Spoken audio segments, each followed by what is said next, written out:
అప్పటిసంది అది తెచ్చిననే గుమ్మరిచ్చినా సరే అది ప్లేట్లకి మళ్ళీ ఇప్పుడు ఆ ప్లేట్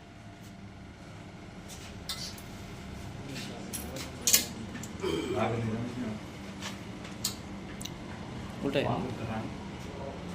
అది ప్లేట్ కూడా బ్లాక్ ఉంది కదా కనిపిస్తుంది కదా దాని మీద రేగు మీద పెడితే కనిపిస్తుంది. ఉంటాయి.